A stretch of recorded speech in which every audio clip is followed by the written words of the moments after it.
minutes for presentation and 3 minutes for questions. Thank you very much, Mr. Speaker, for the introduction. And before I dive in, I would like to thank the committee for putting this event together and giving me the opportunity to show our results. Briefly about myself, I am a PhD student in the group of Jesse Poland from the University of Manchester. And as a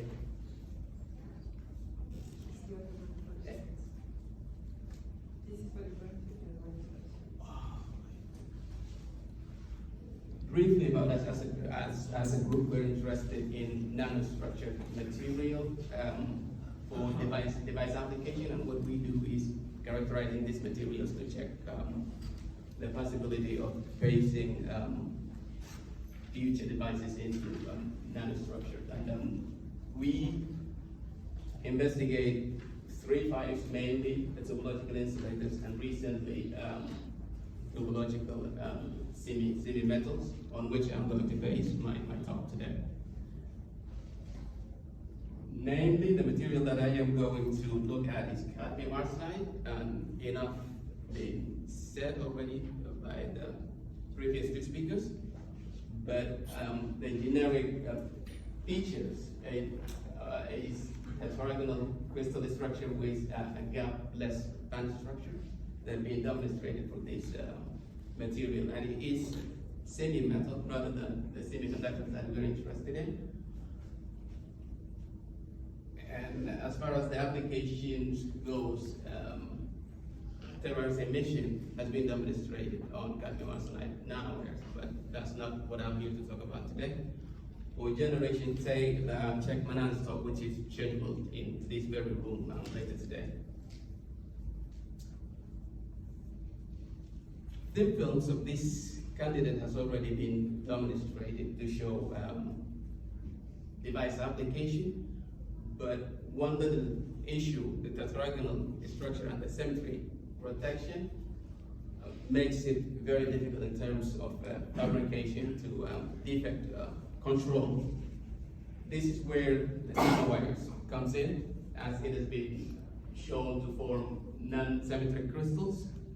And on exciting the nanowires, there's highly possibility with 800 nanometers to open a gap, and then they start acting as a semiconductor. And this is beneficial for device application, and it gives a route of extracting optoelectronic properties of these candidates, as I'm going to show using the optical home Terahertz probe characterization of this candidate. What we have used, this is slightly about the experimental setup, is OPTP on transmission configuration with 800 nanometer as central wavelengths to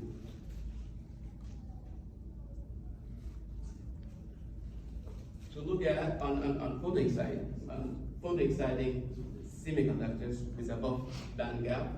We generate electron hole pairs and electron holes pairs absorb terahertz, as is shown on this figure on the left.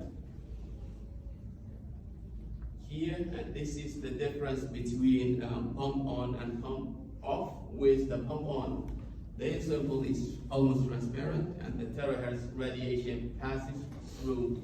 And when we allow the photoexcitation, or the 800 nanometer to hit to generate electron hole pairs, it absorbs, and that difference we see is due to the absorption caused by above band gap photoexcitation.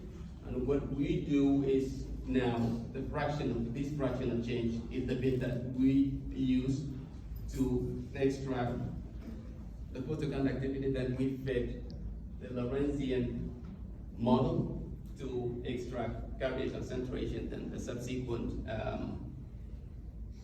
dynamics, as I am going to show. In doing this, we initially conducted room temperature to see the fluence dependence and to see the change in carrier dynamics using the Lorentzian formula. In equilibrium, this is the bit you see, and that the change in photoconductivity is dependent on carrier concentration the effective mass of the carrier than the scattering rates.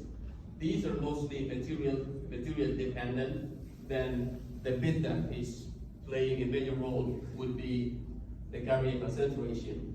But for highly doped semiconductor, the presence of high carrier concentration, this formula changes slightly to become this, and we use the modified root formula, given the fact that this is a semi-metal, and in equilibrium there is the existence of high carrier concentration. And using this, we fit the model to the experimental data to extract this.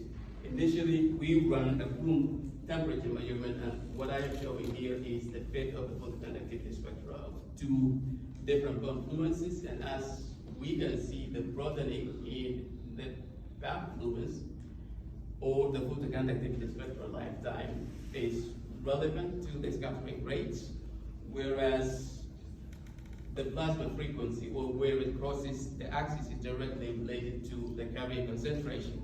And if we see as the fluence decreases, it starts redshifting due to the decreased carrier concentration, as I am going to show in this slide. And for this is the room temperature, and we use a range of fluence between 13.8 to 550 microjoule per centimeter. And what we see here, essentially our primary aim is keeping the extrinsic carrier concentration, given the fact that we are doing the analysis at room temperature. The only driving factor is the change in photoexcited carrier concentration. And what we see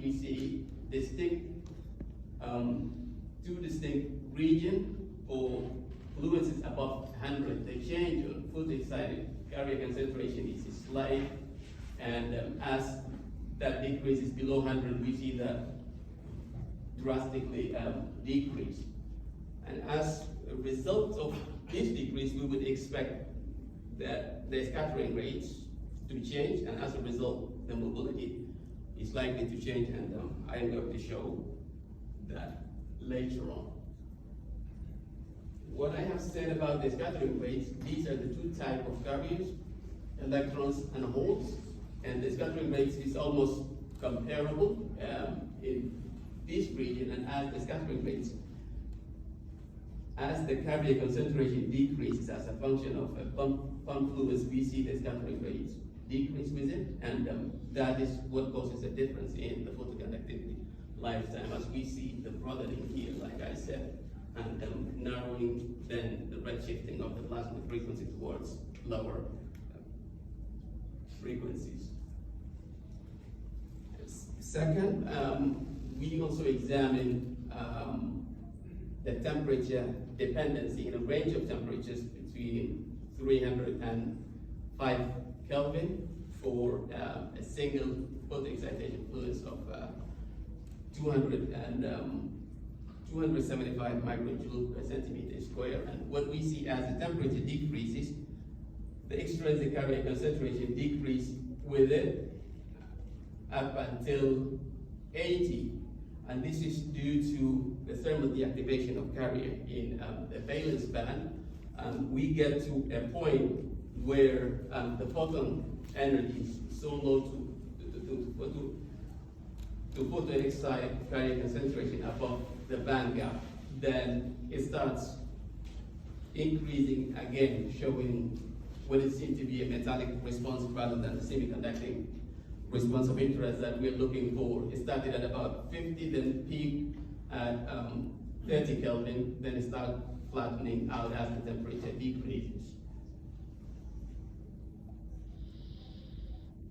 And to show what this does to the carrier concentration here, the change in carrier concentration is, what does that do to the mobility? I am comparing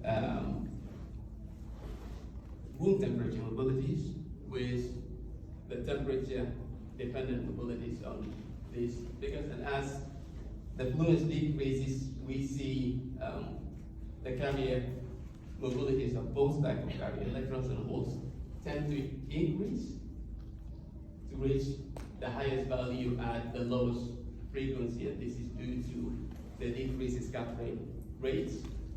And then we see the exact same pattern when the temperature decreases, also a carrier concentration increases with a slightly higher bit error in comparison to the room temperature.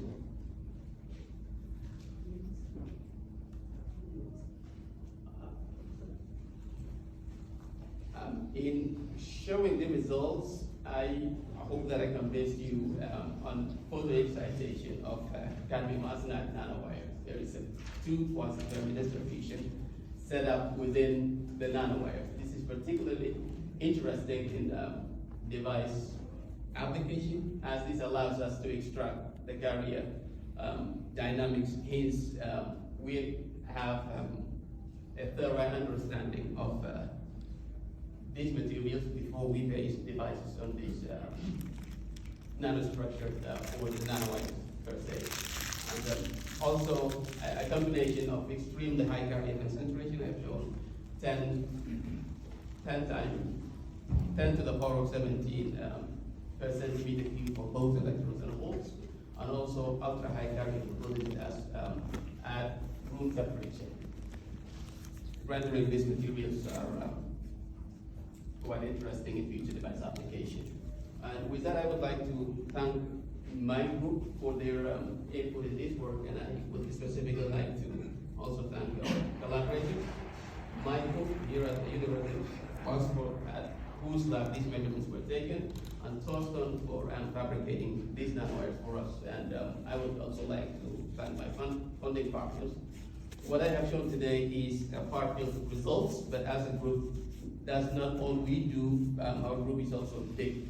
It's not, and we combine both scattering type and cryogenic SNOM. And for those that see Dan and Chinwei Stock who are here in the audience today, and their talk is scheduled for tomorrow. And if you're interested in what we do or what we see, please do speak to us.